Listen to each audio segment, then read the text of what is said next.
Hello, welcome to the Perfect Genetics Challenge, Generation 3, Episode 11. There's Clark. He's working on his science skill. I'll let him play with that machine as often as he likes because he's never going to move anywhere.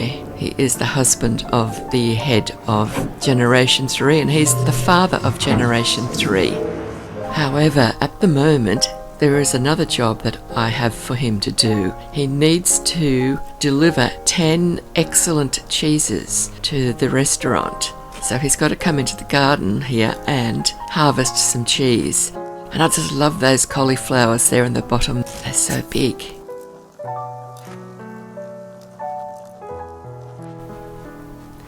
And here comes Clark. He's going to do some harvesting of his cheese.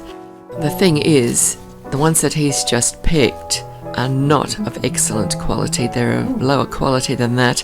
However, I discovered Dianne had some excellent cheeses in his inventory. So I moved them across to Clark's inventory and sent Clark off to deliver them to the restaurant. Clark only needed to deliver 10 cheeses to the restaurant and Dianne got to keep the rest. He had about 20 or 30 either excellent or perfect quality cheeses and he's kept most of them. Just gave a few of them to Clark. And that is Oliver with the red shirt way down the background there. He is the gardener of the household. He's in the gardening career and he's at level 10 because we recently sold a lot of harvestables from the inventories because the game was getting very sluggish and I decided to just get rid of all the spare harvestables and there was a lot of them. Clark is trying to revive the dead death flower plants. He can do that because he has the green thumb trait and his gardening skill is at level 7 or above. And I think he's actually at level 10 in the gardening skill at the moment. When a level 10 gardener with the green thumb tries to revive a dead plant, it will either revive or it will just vanish. And he's having mixed luck at the moment. I've discovered that when the zombies attack plants in your garden, they end up to be dead as well, not barren. So if any dead plant, if you've got a level 7 gardener who has the green thumb, then you can revive any of those plants that are dead. They can't revive the barren plants, so they need to be disposed of. Once Clark had finished reviving the death flower bushes, I got him to plant the cheeses that he had just harvested. When he replants them, they will probably come up as excellent or a better quality even than that. So he can't take them to the restaurant to satisfy his opportunity.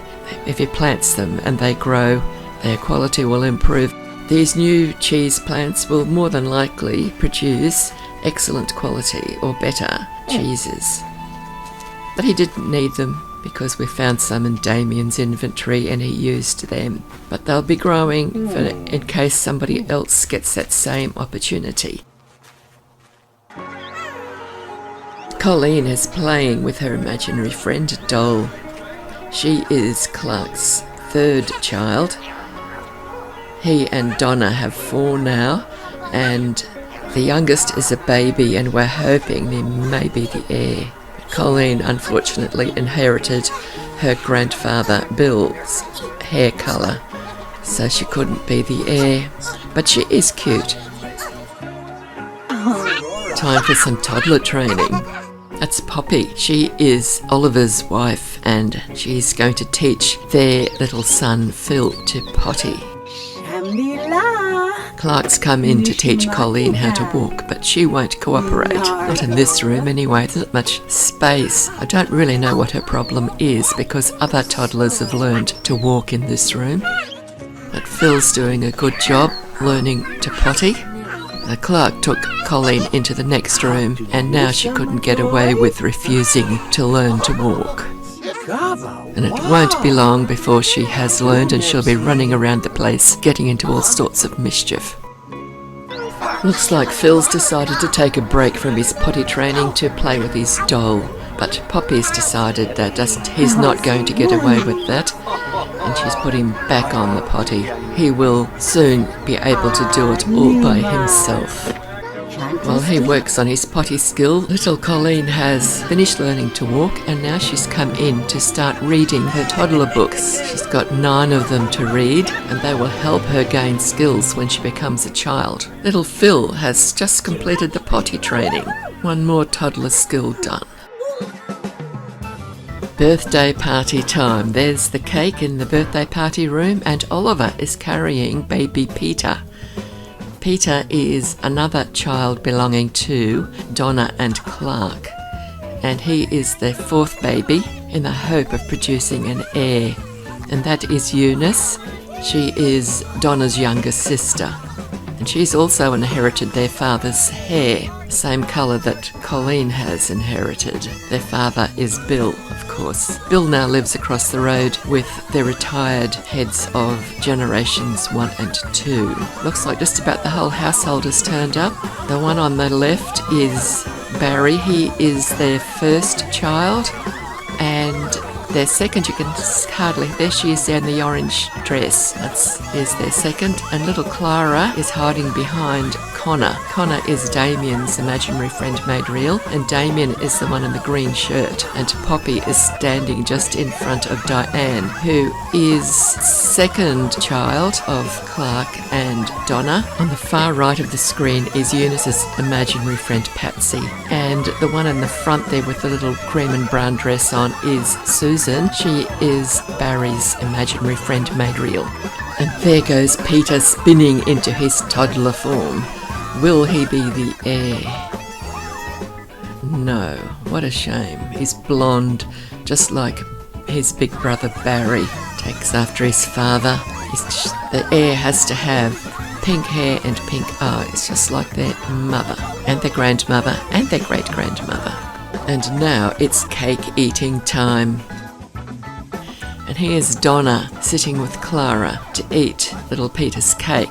Don't know where everybody else has gone with the cake eating. They're not coming out here. They might be in the birthday party room at the table and they're there, I think.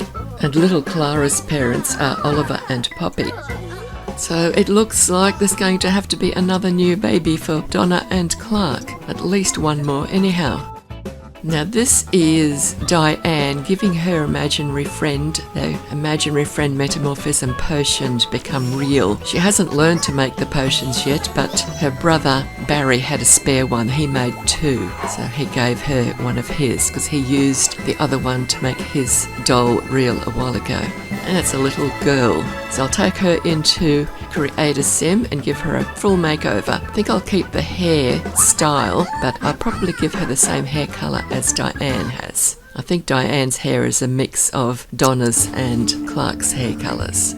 Now little Clara's doll was in her inventory and it gave us a message that it wanted to come out and play. So she placed it on the floor and it immediately spun into a live form. It must have really liked her and it just wanted to become a real child. But it's not real yet. Might pause for a moment here and see what's happening with the toddlers. That's little Phil's just wandered off. He's walking and Colleen is sitting there reading a book. And Patsy's helping little Peter learn his toddler skills. He's working on the xylophone at the moment. She's conducting and showing him what to do.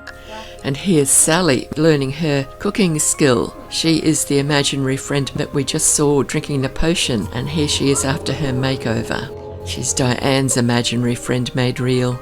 And you can see in the background is Clara. She's still chatting with her imaginary friend, but Clara is not the active sim at the moment, so her imaginary friend is invisible to us. Only Clara can see her imaginary friend while it's live, and there goes Susan walking across there. Yes, if we want to see the live version of Clara's imaginary friend, we have to make Clara the active sim. And that's Damien has just walked in as well, and Coco the cat. We haven't seen much of the pets in this episode. Haven't seen Bindi at all. I'm not sure where he is, but that's Coco. She's usually meowing at the fish, but we haven't even seen the fish this episode either. And there's Barry in the dining room with his mother Donna reading. Now we've got Clara as the active sim, and here's her imaginary friend. He's still live, and now she's going to offer the potion that will make him real. Now, you won't see me giving him a makeover because things just went completely crazy in this game at this point. It had been playing out badly for quite a while now. I did take him into Create a Sim and give him a full makeover, and before I could save, the game crashed. So she made him real again. There he is. And he looked the same the second time as well. Gave him the makeover again, and I lost him again, which wasn't making me very happy. But I did find him much later. But what I ended up having to do with them was I sent everybody except Donna and Clark and their 4 children and the imaginary friends of those children that have been made real. I sent everybody else across the road to the barn. But I did not upgrade the barn to make a living space for all of them. I decided I'd send them to Vice City. Before sending them off to Vice City, though, I saved, shut down and reloaded the game to clear as much memory as possible.